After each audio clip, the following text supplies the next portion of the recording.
বিয়ের ৩ বছর পরেও যে মেয়ে মা হতে পারেনি তার সাথে সংসার করার দরকার নেই। সোহেল, তুই এই মেয়েটাকে তালাক দে। আমি তোর আবার নতুন করে বিয়ে দেব।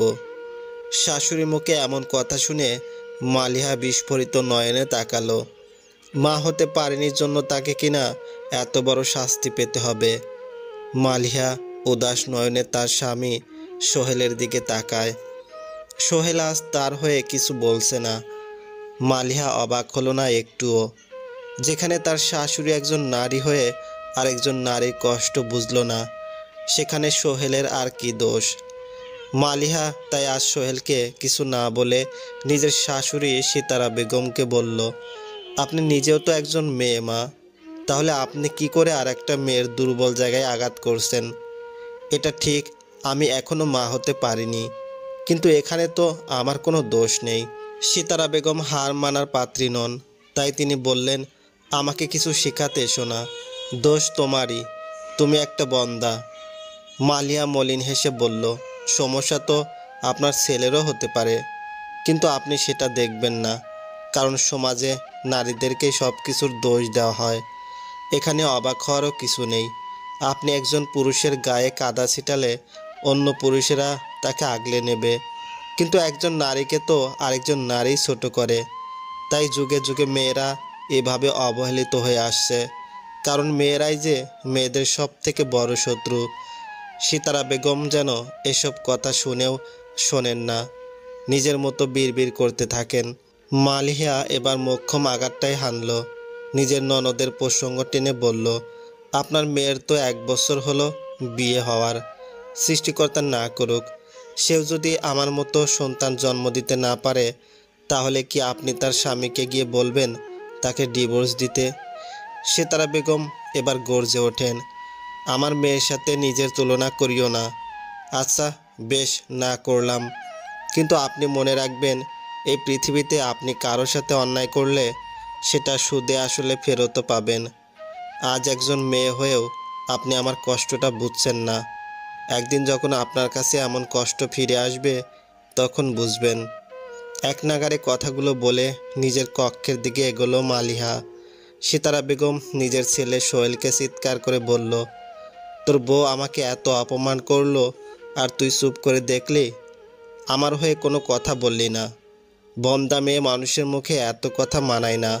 তুই আজের বিচার কর, হয় তোর বউ এই বাড়িতে থাকবে, নয়তো আমি। মালিহা সবগুলো কথাই শুনল নিজের কক্ষ থেকে। কথাগুলো শুনে সে মনে মনে বলল, একজন মেয়ের সংসার মূলত আরেকজন মেয়ের জন্যই নষ্ট হয়। আমরা অনেকেই একতরফাভাবে পুরুষকে দোষারোপ করি, কিন্তু একটু ঘাটাঘাটি করলে দেখা যাবে একজন মেয়ের সর্বনাশের পেছনে আরেকজন মেয়েরই হাত আছে। স্বামী পরকীয়া করে তো কার সাথে করে? অন্য একজন মেয়ের সাথেই তো। এছাড়া বেশিরভাগ ক্ষেত্রে দেখা যায় শাশুড়ি ননদরাও সংসার ভাঙ্গনের কারণ হয়। সমাজ কিভাবে বদলাবে? পুরুষদের আমরা কিভাবে দোষ দেব? একজন মেয়ের শত্রু আরেকজন মেয়েই। তাই আগে আমাদের নিজেদের সামলাতে হবে। নিজের মায়ের কথায় প্ররোচিত হয়ে সোহেল আসে মালিহার কাছে। মালিহার কোনো কথা না শুনেই তাকে এলোপাতাড়ি মারতে থাকে। মালিহা কোনো প্রকার প্রতিবাদ করে না, যেন আজ সে দেখতেও চায় যে ভাগ্য তার জন্য আর কত খারাপ হতে পারে। এক পর্যায়ে সোহেল মালিহার সব জামা কাপড় বের করে ছুঁড়তে থাকে। মালিহাকে বাজে ভাষায় গালিগালাজ করে বলে, আজই তুই এই বাড়ি ছেড়ে চলে যাবি, তোর সাথে আমি আর সংসার করব না। সিতারা বেগম বাইরে থেকে সব কথা শোনেন। এসব কিছু যেন তাকে পৈশাচিক আনন্দ দিচ্ছিল। মালিহা নির্বিকার ছিল, তার আজ আর কিছু বলার নেই। নিজের সব জামা কাপড় একটি ব্যাগে ভরে নিল মালিহা। বাড়ি থেকে বেরিয়ে আসার জন্য প্রস্তুত হলো। আসার আগে নিজের স্বামী সোহেলকে বলল, তুমি আমাকে তালাক দেওয়ার ব্যবস্থা করো, আমিও মুক্তি চাই তোমার থেকে। সোহেল হুস হুস করছিল। সিতারা বেগম বলেন, হ্যাঁ সোহেল, এই মেয়েকে তালাক দে, তারপর দেখব কি করে খায়। মালিহা মৃদু হেসে বলে, আমার খাওয়ার চিন্তা আপনাকে করতে হবে না, নিজের ব্যবস্থা আমি নিজে করে দেব। শুধু এটুকুই আশা করব, আপনার ছেলের নতুন বউ এসে যেন আপনার খাবার কেড়ে না নেয়। সিতারা বেগম কিছু বলতে যাবেন, সেটা না শুনে মালিহা বেরিয়ে আসে বাড়ি থেকে। বিয়ের পর শ্বশুরবাড়ি নাকি মেয়েদের সব, অথচ আজ তাকে শ্বশুরবাড়ি নামক গৃহ থেকে বিদায় নিতে হলো। এখন নিজের বাপের বাড়ি যাবে, কিন্তু সেখানে গিয়ে কি সসম্মানে থাকতে পারবে? সমাজ কি এত সহজে ভালো থাকতে দেয় মেয়েদের? সিতারা বেগম যখন মালিহাকে তাড়িয়ে দিয়ে আনন্দে মগ্ন, অন্যদিকে তার আপন মেয়ে সুবর্ণার জীবনে তখন চলছে ভয়ানক তাণ্ডব। সুবর্ণা আজকে জানতে পারলো তার স্বামী মোর্শেদ অন্য একটা মেয়ের সঙ্গে সম্পর্কে রয়েছে। শুধু তাই নয়, তাদের সম্পর্ক অনেক ঘনিষ্ঠ পর্যায়ে পৌঁছে গেছে। আজ একটি হোটেলে তাদের হাতে নাতে ধরেছে সুবর্ণা। মোর্শেদ তাকে কিছু বোঝাতে যাবে তার আগে রুহি নামের মেয়েটিকে থাপ্পড় মেরে বলে, লজ্জা করে না তোর? একটা মেয়ে হয়ে আর একটা মেয়ের সংসার নষ্ট করিস? আমার স্বামীকে আমার থেকে কেড়ে নিতে চাস? কেন রে, দেশে কি অবিবাহিত ছেলের অভাব পড়েছে? নিজের স্বামীকে আমি কি দোষ দেব? দোষ তো তোদের মতো মেয়েদেরই। ছেলেরা স্বভাবতই মেয়েদের প্রতি দুর্বল থাকে। তুই যদি সুযোগ না দিতি, তাহলে আমার স্বামী কোনোদিনও এই অপকর্মে জড়িয়ে পড়তো না। আসলে সবাই ঠিকই বলে, একটা মেয়ে আর একটা মেয়ের সব থেকে বড় শত্রু। রুহি ন্যাকা কান্না করে মোর্শেদকে বলে, তোমার সামনে তোমার স্ত্রী আমাকে মারলো, আর তুমি চুপ করে দেখছো, কোনো প্রতিবাদ করছো না। এই না তুমি বলতে তুমি আমায় ভালোবাসো? এই তোমার ভালোবাসার নমুনা? মোর্শেদ রুহির কথায় প্রভাবিত হয়। সুবর্ণার চুলের মুঠি ধরে বলে, আমি রুহিকে ভালোবাসি। তোমাকে শুধুমাত্র নিজের পরিবারের জন্য এতদিন সহ্য করেছিলাম, কিন্তু এখন আর না। তোমাকে ডিভোর্স দিয়ে এবার আমি রুহিকে বিয়ে করব। দেখি তুমি কি করতে পারো। সুবর্ণাকে দূরে ছুঁড়ে দিল মোর্শেদ। সুবর্ণা অসহায়ভাবে তাকিয়ে রইল। রুহি সুবর্ণার সামনে এসে বিশ্রীভাবে হেসে বলল, আজ যা হয়েছে ভালোই হয়েছে। তুমি আজ আমাদের ধরে ফেললে, এখন আর লুকোচুরির প্রয়োজন নেই। আমি এবার সসম্মানে মোর্শেদের বউ হয়ে যাব। You poor girl. সুবর্ণা নিজের চোখে আগত জল মুছে নিয়ে বলল, একজনের সংসার ভেঙে কখনো সুখী হওয়া যায় না। তুমি একটা মেয়ে হয়ে আর একটা মেয়ের সংসার নষ্ট করে সুখী হতে চাইছো, কিন্তু দেখে নিও তুমি পারবে না। সুবর্ণা উঠে দাঁড়ায়, মোর্শেদকে শাসিয়ে বলে, তোমার নামে আমি কেস করব। ডিভোর্স তো দেবই, কিন্তু তার আগে তোমাকে জেলের ঘানি টানাবো। আর রুহি, তোমাকেও আমি ছাড়বো না। প্রস্তুত থাকো নিজেদের পরিণতির জন্য। সুবর্ণা হোটেল থেকে বেরিয়ে আসে। সাহসিকতার সাথে কথাগুলো বললেও সে জানে সে এখন কত অসহায়। এই সমাজে পুরুষের দোষ কয়জনই বা দেখে? সবাই মেয়েদেরই ব্লেম করে। সমাজের চোখে তাই সুবর্ণাকেই হয়তো ছোট হতে হবে। মালিহা স্বামীর বাড়ি ত্যাগ করে নিজের বাবার বাড়িতে এসে উপস্থিত হয়েছে। বাড়ির সামনে এসে কলিং বেল বাজানোর মিনিট 10 পরেই তার ভাবি সুলতানা এসে দরজা খুলে দিল। মালিহার মা বাবা দুজনেই মারা গেছে। আপন বলতে তার শুধু ভাই আর ভাবি। মালিহার ভাবি যে একটুও খুশি হয়নি তার আগমনে, সেটা তার মুখ দেখে বোঝা যাচ্ছে। মালিহা তার ভাবি সুলতানার দিকে তাকিয়ে মৃদু হাসি দিয়ে বলে, কেমন আছো ভাবি? এই চলে যাচ্ছে কোনো রকম। তোমার কি খবর? এভাবে কাউকে না জানিয়ে চলে এলে যে? কেন, আমার বাবার বাড়িতে আসার জন্য কি আমাকে অনুমতি নিতে হবে? বিয়ের পর শ্বশুর বাড়িটাই তো মেয়েদের নিজের বাড়ি। যাকগে সেসব কথা। এসে যখন পড়েছো ভেতরে আসো। তা কতদিন থাকবে? মালিহা জানে তার ভাবি কেমন, তাই এখন সব কথা বলা যাবে না। আগে ভাইয়ের সাথে এসব নিয়ে কথা বলবে, তারপর ভাবা যাবে কি করবে। তাই মালিহা বলল, এসেছি যখন 2-3 দিন থেকে তারপর না হয় যাব।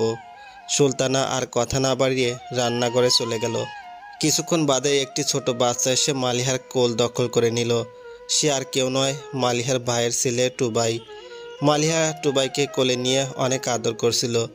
নিজের বাচ্চা না হওয়ার বাচ্চার প্রতি গভীর টান অনুভব করে সে। সুবর্ণা বাধ্য হয়ে নিজের বাবার বাড়িতেই আসলো।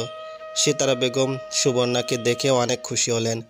তাকে দেখে আহ্লাদে আটখানা হয়ে বললেন, তুই আসবি বলে আসবি না? আমি তোর জন্য তোর পছন্দের খাবার রান্না করতাম। আয় মা, আমার পাশে এসে বস। সুবর্ণা এসে নিজের মাকে জড়িয়ে ধরে কাঁদতে থাকে। সিতারা বেগম নিজের মেয়ের এই অবস্থা দেখে বলে, কাঁদছিস কেন তুই? কোনো ঝামেলা হয়েছে? তোর শ্বশুর বাড়িতে কেউ তোকে কিছু বলেছে? তাহলে আমাকে বল, আমি গিয়ে সবাইকে সিধে করে দিয়ে আসবো। আমাকে তো চেনে না। আম্মু, মোর্শেদ আমাকে ঠকিয়েছে। অন্য একটা মেয়ের সাথে অবৈধ সম্পর্কে জড়িয়ে আমাকে ডিভোর্স দিয়ে সেই মেয়েটাকে বিয়ে করতে চাইছে। আমি যে নিরুপায় আম্মু, এখন কি হবে আমার? সিতারা বেগম তাজ্জব বনে গেলেন। নিজের মেয়েকে সান্ত্বনা দিয়ে বললেন, তুই কোনো চিন্তা করিস না, আমি তোর মা, আমি তোর পাশে আছি। দেখি কিভাবে তোর বর আরেকটা বিয়ে করে। দেশে কি আইন কানুন নেই নাকি? তুই একটু বস, আমি তোর জন্য তোর পছন্দের খাবার নিয়ে আসছি। তুমি কেন রান্না করবে আম্মু? ভাবি কোথায়? এই বয়সে এসে তুমি রান্না করছো, সেটা কেমন কথা? ওই মেয়ের কথা বাদ দে, ওকে আমি বাড়ি থেকে বের করে দিয়েছি। ওই বন্দা মেয়েকে ঘরে রাখলে এই জন্ম আর নাতি নাতনির মুখ দেখার সুযোগ পেতাম না। এত চেষ্টার পর অবশেষে সফল হলাম ওকে বের করতে। ভাবছি তোর ভাইয়ের আবার আরেকটা বিয়ে দেব। সুবর্ণা নিজের মায়ের মুখে এমন কথা শুনে হতবাক হয়ে যায়। নিজের মাকে তিরস্কারের সাথে বলে, তোমার মেয়ের সাথে হওয়া অন্যায়ের জন্য তুমি আইনের কাছে যাবে বলছো, অথচ অন্য একটা মেয়ের সাথে ঠিক একই অন্যায় করছো। সিতারা বেগম নিজের স্বপক্ষে যুক্তি দিয়ে বলেন, তোদের দুজনকে এক পাল্লায় মাপার তো সুযোগ নেই। তুই তো আর ওই মেয়ের মতো বন্দা না, মাত্র 1 বছর হলো বিয়ে হওয়ার, আর কিছুদিন পর ঠিকই মা হতে পারবি। কিন্তু ওই মেয়ে তো 3 বছরে একটা বাচ্চার জন্ম দিতে পারলো না। তোকে তো তোর স্বামীর পরকীয়া করে ছেড়ে দিতে চাইছে। সুবর্ণা হতাশ হয়ে বলল, তুমি হয়তো বুঝতে পারছো না ভাবির কষ্টটা। আমি যেহেতু একই পরিস্থিতিতে আছি তাই বুঝতে পারছি। আচ্ছা আম্মু, আমি যদি ভাবির মতো সন্তান জন্ম দিতে না পারতাম এবং এই কারণে আমার স্বামী আমাকে বাড়ি থেকে বের করে দিত, ডিভোর্স দিতে চাইতো, তাহলে কি তুমি সেটা মেনে নিতে? সিতারা বেগম যুক্তিতে হেরে গিয়ে এবার নিজের মেয়েকে দোষারোপ করে বললেন, একদম মুখে মুখে তর্ক করবি না। নিজের স্বামীকে বেঁধে রাখতে পারিস না, আবার বড় বড় কথা। তুমিও আমাকে দোষ দিচ্ছ আম্মু? সমাজে কি সব কিছুর দায়ভার সবসময় মেয়েদেরই নিতে হবে? তুমি যখন মা হয়ে নিজের মেয়েকেই দোষ দিচ্ছ, তখন অন্যদের আর কি দোষ দেব? মেয়েরাই মেয়েদের কথা শোনাতে পারলে বেঁচে যায়। এই কারণে সমাজে যুগ যুগ ধরে অবহেলিত হয়ে আসছি আমরা নারী জাতিরা। সোহেল ইতিমধ্যে বাড়িতে ফিরেছে। বাড়িতে এসে সুবর্ণাকে দেখে জিজ্ঞেস করলো, তুই হঠাৎ এলি যে, সব কিছু ঠিক আছে তো? কিচ্ছু ঠিক নেই ভাইয়া। তুমি যেমন নিজের স্ত্রীকে বাড়ি থেকে বের করে দিয়েছো, তেমনি আমার বড় আমাকে বের হয়ে আসতে বাধ্য করেছে। সিতারা বেগম সোহেলকে সব ঘটনা খুলে বলেন। সব শুনে সোহেল রেগে গিয়ে বলে, এত বড় সাহস মোর্শেদের যে আমার বোনের সাথে এমন ব্যবহার করেছে, আমি এর শেষ দেখে ছাড়ব। কথাটা বলে উত্তেজিত হয়ে বাড়ি থেকে বের হয়ে যেতে নেয় সোহেল। সুবর্ণা তখন তার হাত আটকে ধরে বলে, দাঁড়াও ভাইয়া, তুমি কোন মুখ নিয়ে মোর্শেদের সামনে যাবে? তোমার আর ওর মাঝে কি কোনো পার্থক্য আছে?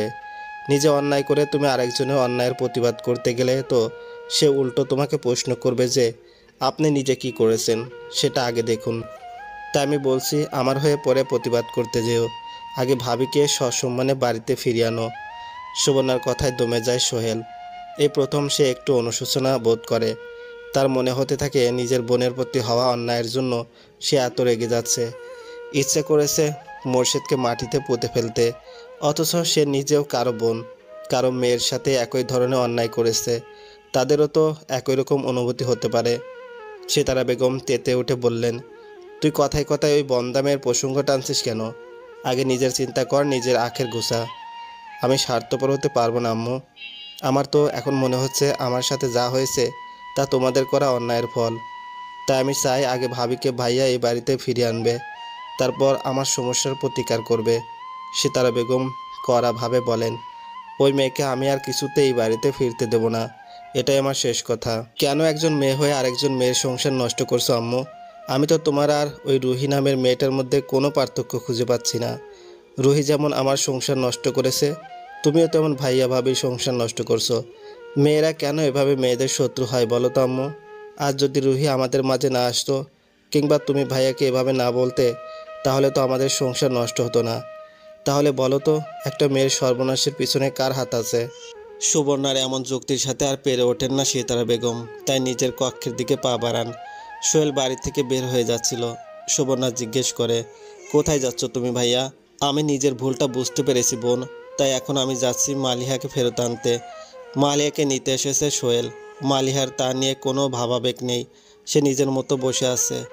মালিহার ভাবি সুলতানা সোহেলের আগমনেই বুঝে গেল তাদের মধ্যে নিশ্চয়ই কোনো ঝামেলা হয়েছে, তাই সে ব্যাপারটা পর্যবেক্ষণ করতে লাগলো। সোহেল মালিহাকে বলল, আমি আমার সব ভুল স্বীকার করছি, জানি তোমাকে অনেক বেশি কষ্ট দিয়েছি, তুমি আমার সাথে ফিরে চলো প্লিজ। তুমি ভেবেছোটা কি আমি মেয়ের জন্য আমার কোনো আত্মসম্মান থাকবে না? যখন ইচ্ছা আমাকে ছুঁড়ে ফেলে দেবে, আবার এসে বলবে আমার ভুল হয়েছে, আমাকে ক্ষমা করে দাও, আর আমিও নাচতে নাচতে তোমাকে ক্ষমা করে দিয়ে তোমার সাথে চলে যাব? যদি এমনই ভেবে থাকো তাহলে তুমি ভুল ভাবছো।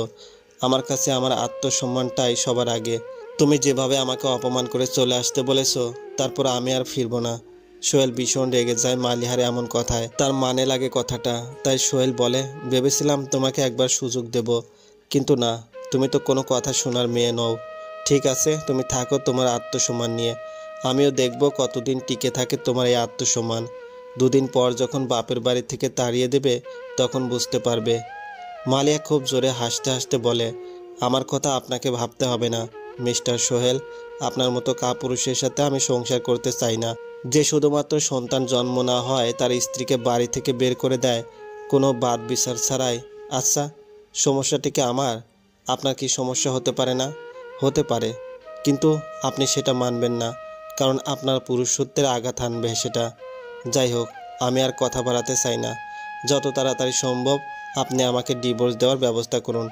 ডিভোর্স পেপার পাঠিয়ে দিলেই আমি বিনা শর্তে সই করে দিয়ে মুক্তি দেব আপনাকে।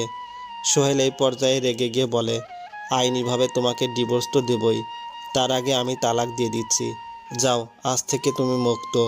মালিহা প্রাণ ভরে নিঃশ্বাস নেয়, যেন আজ কোনো বড় একটা অভিশাপ থেকে মুক্তি ঘটল তার।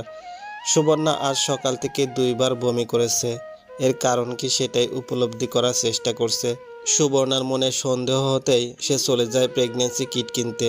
আর প্রেগন্যান্সি কিট নিয়ে আসার পর যখন টেস্ট করে তখন এমন কিছু দেখে যাওয়া অবিশ্বাস্য, আর একই সাথে যন্ত্রণাদায়ক ছিল সুবর্ণার জন্য। কারণ সুবর্ণা পরীক্ষা করে নিশ্চিত হয় সে মা হতে চলেছে।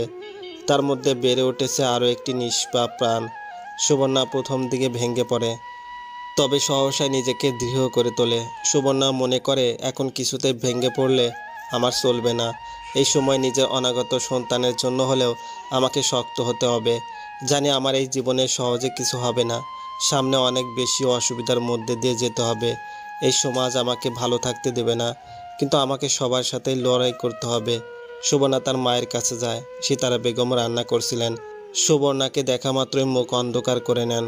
মূলত মালিহার হয়ে কথা বলায় তিনি রেগে আছেন নিজের মেয়ের উপর। এমন সময় ঘটে সোহেলের আগমন। রাগী চেহারা নিয়ে বাড়িতে ফিরে আসে সোহেল। তাকে দেখা মাত্রই সুবর্ণা ছুটে যায়। সোহেলকে প্রশ্ন করে, তুমি একা কেন? তুমি তো গিয়েছিলে মালিহা ভাবিকে ফিরিয়ে আনার জন্য, ভাবিকে আনোনি? সোহেল সিংহের মতো গর্জন করে বলে, আজকের পর থেকে ওই মেয়ের নাম আর আমার সামনে নিবি না। আমি আজ সব ঠিক করে এসেছি। খুব দেমাক ওই মেয়ের না? একেবারে 3 তালাক দিয়ে চলে এসেছি। খুব তাড়াতাড়ি ডিভোর্স পেপারও পাঠিয়ে দেব। ডিভোর্সের খুব ইচ্ছা ওই মেয়ের। এবার ওর ডিভোর্সের ইচ্ছাই আমি পূরণ করে দেব। সিতারা বেগম খুশিতে গদগদ হয়ে বলেন, তুই একদম ঠিক কাজ করেছিস সোহেল। ওই মেয়েকে তালাক দিয়েছিস। কি এমন মেয়ে মা হতে পারেনি, তার আবার দেমাক? আমি তোকে আগেই বলেছিলাম এভাবে আলগা পিরিত না দেখাতে যেতে, তখন তো আমার কথা শুনলি না। এখন বুঝলি তো, মায়েরা যা বলে ভালোর জন্যই করে। হ্যাঁ আম্মু, আমি বুঝতে পারছি, তুমি যা বলেছিলে একদম ঠিক। তুই কোনো চিন্তা করিস না বাপ, আমি তোর আবার একটা বিয়ের ব্যবস্থা করব। আগের থেকে সুন্দরী বউ আনবো, আর দেখবি এবার বছর ঘুরতে না ঘুরতেই তুই বাবা ডাক শুনতে পারবি।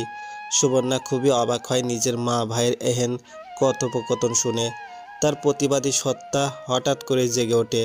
সুবর্ণা নিজের মাকে প্রতিবাদ করে বলে, তুমি এমন কথা কিভাবে বলছো আম্মু? একটা মেয়ে হয়ে আরেকটা মেয়ের জীবন এভাবে নষ্ট করে তোমাকে এত খুশি লাগছে? একবার ভাবির জায়গায় নিজেকে বসিয়ে দেখো তো কেমন লাগে। সিতারা বেগম নিজের মেয়েকেও ছাড় দেন না। মুখ ঝামটি দিয়ে বলেন, আমাকে এত জ্ঞান দেওয়ার দরকার নেই, তুই নিজের চিন্তা কর। এখন বুঝতে পারছি তোর স্বামী কেন তোকে ছেড়ে দিয়েছে। মেয়ে মানুষ মুখে মুখে এত তর্ক করলে সংসার টিকে নাকি? মেয়েদের থাকতে হয় নম্র ভদ্র। তুমি কি মেয়ে নও আম্মু? কই, তোমার ব্যবহার তো আমার নম্রভদ্র মনে হচ্ছে না। নিজের মেয়ের থেকে এমন জবাব প্রত্যাশা করেনি সিতারা বেগম। তবে তিনি দমে যাওয়ার পাত্রী নন। আবারও বলেন, আমি তোর মা, তুই আমাকে জন্ম দিসনি, আমি তোকে জন্ম দিয়েছি। তোর থেকে দুনিয়া বেশি দেখেছি, আমাকে তাই এসব শেখাতে আসিস না। সুবর্ণা বলে, আমি কিন্তু সবে 1 বছর হলো বিয়ে করেছি আম্মু, তাই জানি কে কেমন। ভাবি তো শুরু থেকে নম্রভদ্রই ছিল, কোনোদিন কারো মুখের উপর কথা বলেনি। তুমি পাড়া প্রতিবেশী আত্মীয় স্বজনরা তো তাকে কম কথা শোনাওনি। কই, ভাবি তো সব মুখ বুঝেই সহ্য করেছিল, কিন্তু সহ্যেরও একটা লিমিট থাকে। লিমিট ক্রস করলে প্রতিবাদ তো করবেই। জানোই তো, লেবু বেশি চটকালে তিতা লাগে, দেওয়ালে পিঠ ঠেকে গেলে পিঁপড়াও ঘুরে দাঁড়ায়। সেখানে ভাবি তো রক্তে মাংসে গড়া মানুষ। সিতারা বেগম কিছু বলতে যাবেন, তার আগেই সোহেল তাদের থামিয়ে দেয়, যার কারণে সব কথা এখানেই থেমে যায়। সুলতানা অনেকক্ষণ থেকে মালিহাকে কথা শোনাতে আসে। তার একটাই কথা, এভাবে স্বামীর সাথে ঝগড়া করে ডিভোর্স নিয়ে এসে মালিহা কেন তাদের ঘাড়ের উপর বোঝা হয়ে থাকবে। মালিহা সব কিছু চুপচাপ শুনছিল। একসময় ধৈর্য হারিয়ে বলে ফেলে, তুমি নিজের অবস্থান ভুলে যেও না ভাবি। তুমি বিয়ের আগে সৎ মায়ের ঘরে ছিলে, তাদের ঘরে বোঝা ছিলে। ভাইয়াই তোমাকে সেখান থেকে উদ্ধার করে এনেছে, তাই আমাকে নিয়ে এত বাড়াবাড়ি করো না। সুলতানা দমে যায় এই কথায়। মালিহা পুনরায় বলে, আমি তোমাকে কষ্ট দিতে চাইনি, শুধু আমার অবস্থা বোঝাতে চেয়েছি। সমাজে মেয়েরাই মেয়েদের নিয়ে বেশি কথা বলে, বেশি সমালোচনা করে। আমরা মেয়েরা একে অপরের শত্রু হয়ে আছি, এই কারণে যুগে যুগে এতটা পিছিয়ে যাই আমরা। সুবর্ণা যে গর্ভবতী এটা বাড়ির সবাই জেনে যায়, ব্যাস এই থেকে শুরু হয়ে যায় তার উপর মানসিক চাপ দেওয়ার পালা। বিশেষ করে সিতারা বেগম নিজের মেয়েকে নানাভাবে বোঝাতে থাকে তার স্বামীর কাছে ফিরে যাওয়ার জন্য। সোহেলও বলে, যা হওয়ার হয়েছে, তুই আমার বোন, তোর দায়িত্ব না হয় আমি নিতে পারতাম, কিন্তু তোর বাচ্চা, এটা সম্ভব না। তুই তোর স্বামীর কাছে ফিরে যা। নিজের মা ও ভাইয়ের ব্যবহার দেখে আর কথাবার্তা শুনে সুবর্ণা হতাশ হয়। নিজের ভাইয়ের কাছে আজ সে বোঝা হয়ে গেছে। তার জন্মদাত্রী মা তাকে বলছে এমন একজন লোকের কাছে ফিরে যেতে, যে তাকে বাড়ি থেকে বের করে দিয়েছে অন্য একটি মেয়ের জন্য। সুবর্ণা সিতারা বেগমকে বলে, আমি আর যেখানেই যাই মোর্শেদের জীবনে অন্তত আর ফিরে যাব না। এটাই আমার ফাইনাল ডিসিশন, যা তোমাদের জানিয়ে রাখলাম। পুরুষ মানুষ একটু আধটু ওরকম করতেই পারে। এখন যদি তুই তোর স্বামীকে গিয়ে বলিস তুই মা হতে চলেছিস, তাহলেই দেখবি তোকে মেনে নিবে, আবার ধুমধাম করে তোকে ঘরে ফিরিয়ে নিয়ে যাবে। পরকীয়া কত বড় অপরাধ তুমি জানো আম্মু? আর আমি কিনা এমন একজনের কাছে ফিরে যাব, সেটা হতে পারে না। আমি আমার সন্তানকে এমন একজন পিতার পরিচয় বড় করতে পারবো না যে এত নিকৃষ্ট মনের। তাহলে তোকে আর এই বাড়িতেও থাকতে হবে না, হয় নিজের স্বামীর বাড়িতে যা, না হয় এই বাড়ি থেকে বের হয়ে যা। সিতারা বেগমের কথায় সুবর্ণার আত্মসম্মানে আঘাত লাগে। সুবর্ণা বলে, তুমি আবার প্রমাণ করে দিলে আম্মু যে মেয়েরাই মেয়েদের শত্রু। ঠিক আছে, আমি আজই বেরিয়ে যাব এই বাড়ি থেকে। জানো, আমার আগে ভাবিকে নিয়ে আফসোস হতো, কিন্তু এখন বুঝতে পারছি যেই মহিলা নিজের মেয়ের সাথে এমন করতে পারে, অন্যের মেয়ের সাথে সে আরও কত নিকৃষ্ট ব্যবহার করতে পারে। মালিহা, ভাবির ভাগ্য ভালো যে এখান থেকে যেতে পেরেছে, ডিভোর্সও পেয়েছে তোমার ছেলের সাথে। সুবর্ণা আর অপেক্ষা করলো না, নিজের ব্যাগপত্র গুছিয়ে বাড়ি থেকে বের হলো। যাওয়ার সময় সিতারা বেগম তাকে আটকানোর চেষ্টা করে। তিনি আরও বলেন, এভাবে একা কই যাবি তুই? আমি মোর্শেদকে বলছি, ও এসে তোকে নিয়ে যাবে। আমার কথা শোন, আমি তোর ভালোর জন্যই বলছি। সুবর্ণা সেসব কথা শোনার কোনো প্রয়োজনই মনে করে না। নিজের মতো বাড়ি থেকে বেরিয়ে আসে। তার গন্তব্য সে জানে, এখন সেই গন্তব্যের দিকেই যাওয়া তার পরিকল্পনা। সুবর্ণা নিজের ফোন বের করে কথা বলে সব কিছু ঠিক করে নেয়। মেয়ে বলেই অসহায় নয় সে। মালিহাও নিজের ব্যাগপত্র গুছিয়ে নিয়ে রেখেছে। নিজের ভাই আর বাবির উপর আর বোঝা হয়ে থাকতে কোনোভাবেই রাজি নয় সে। মালিহাও নিজের জন্য একটা জায়গা ঠিক করে নিয়েছে, যেখানে সে এখন যাবে। তার সেই ঠিকানায় এখন তার গন্তব্য। যাওয়ার সময় মালিহা তার ভাই ভাবির সাথে দেখা করে যায়।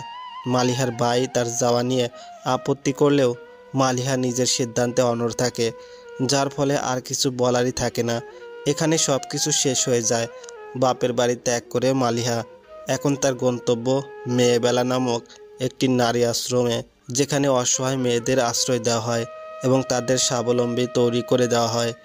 মেয়েবেলায় এসে উপস্থিত হয় মালিহা। এখানে এসে সবার সাথে পরিচিত হয়ে নেয়। মালিহার আসার কিছু সময় পরেই সুবর্ণাও চলে আসে। দুজনে একে অপরকে দেখে অনেক বেশি অবাক হয়ে যায়। তবে এখানে অবাক হওয়ার মতো কিছুই ছিল না, কারণ দুজনেই যে এখন একই পথের পথিক। মেয়েবেলায় মেয়েদের স্বাবলম্বী হওয়ার শিক্ষা দেয়। এখান থেকে শিক্ষা নিয়ে নতুন করে নিজের জীবন গড়ে নেবে সবাই, এটাই সবার কাম্য। 5 বছর পর সুবর্ণার কোলে তার 4 বছরের ছোট্ট রাজকন্যা। এই কতগুলো দিন মেয়েবেলাতেই কাটিয়ে দিয়েছে সে, যেখানে তার জীবন সেজে উঠেছে নতুনভাবে। মালিহা 2 বছর আগে আবার নতুন করে সংসার গঠন করেছে। তার কোল আলো করে একটি ছেলেও এসেছে। অথচ যেই বন্ধ্যা হওয়ার অভিযোগে সোহেল মালিহাকে ত্যাগ করে দিয়েছিল, এখন দেখা গেল সেটা ভুল। উল্টো সোহেল দ্বিতীয়বার বিয়ে করেছে, কিন্তু সে আর বাবা হতে পারেনি। এর থেকে বোঝা গেছে সমস্যা ছিল সোহেলের মধ্যে। এর মধ্যে একদিন সুবর্ণা মেয়েবেলায় নতুন একটি মেয়েকে দেখতে পায়, যে আর কেউ নয়, রুহি। সুবর্ণার প্রাক্তন স্বামী মোর্শেদের দ্বিতীয় স্ত্রী রুহি, যার জন্য মোর্শেদ সুবর্ণাকে ত্যাগ করেছিল। অথচ আজ রুহিকেও একইভাবে ছেড়ে দিয়েছে সে। রুহিও মেয়েবেলায় এসে সুবর্ণাকে দেখে অবাক হয়েছিল। সুবর্ণা অতীতের কথা মনে করে বলে, দেখলে তো, আমি বলেছিলাম না তোমায়, অন্যের ক্ষতি করে কখনো ভালো থাকা যায় না। আজ মিললে তো আমার কথা। দেখো, আজ তোমাকেও ছেড়ে দিল মোর্শেদ। রুহি অপরাধ বোধ অনুভব করে বলে, তুমি ঠিক বলেছিলে সুবর্ণা, আজ আমি তোমার সব কথা অন্তর থেকে উপলব্ধি করে উঠতে পারছি। তুমি ঠিক বলেছিলে, একজন মেয়ে আরেকজন মেয়ের শত্রু হয়। আবার নতুন একটি মেয়ে আমার আর মোর্শেদের সংসার নষ্ট করে দিয়েছে। সুবর্ণা হাসে, তৃপ্তির হাসি, কারণ তার মতে সৃষ্টিকর্তা এখন একদম সঠিক বিচার করেছে রুহির সাথে। অন্যের সুখ কেড়ে নিয়ে কেউ সুখী হতে পারে না। অন্যের ক্ষতি করলেও নিজের উপরেও ক্ষতির প্রভাব চলে আসে। সুবর্ণাকে অনেকেই বিয়ের প্রস্তাব দিয়েছিল, কিন্তু সুবর্ণা তাদেরকে সাফ বলে দেয় যে আমার মেয়ের দায়িত্ব নেবে তাকে আমি মেনে নেব। এই কথা শুনেই সবাই পিছিয়ে যায়। তাই সুবর্ণাও আর এগোয় না, সম্পর্কহীন থাকে। একা একা নিজের মেয়েকে নিয়েই না হয় থাকবে বাকি জীবন। আজ অনেক দিন পর নিজের মায়ের অসুস্থতার কথা শুনে তার সাথে দেখা করতে গিয়েছে সুবর্ণা। এই সিতারা বেগমকে দেখে চিনার উপায়। চেহারা আগের সেই তেজ নেই, নাদুস নুদুস শরীরও আর নেই। সুবর্ণাকে দেখে তিনি আফসোস করে বলেন, কত শখ করে সোহেলকে দ্বিতীয় বিয়ে দিলাম, কিন্তু ওর বউ আমাকে দেখে না। আমাকে বাড়ির সব কাজ করতে হয়, এভাবে আর পারছি না আমি। এর থেকে মালিহাই ভালো ছিল। সুবর্ণা হাসে, হাসতে হাসতে বলে, এখন এসব কথা বলে কি লাভ আছে? তুমি নিজের সর্বনাশ নিজে ডেকে এনেছো। আমি তোমাকে অনেক ভালোবাসি আম্মু, তাই তোমাকে দেখতে এসেছি। আর কিছু বলার নেই। আসলে মেয়েরাই মেয়েদের সর্বনাশের কারণ, যা যুগে যুগে পরিচয়। তাই সমাজের সম্মান পেতে চাইলে আগে মেয়েদের একে অপরের শত্রু নয়, বন্ধু হয়ে উঠতে হবে।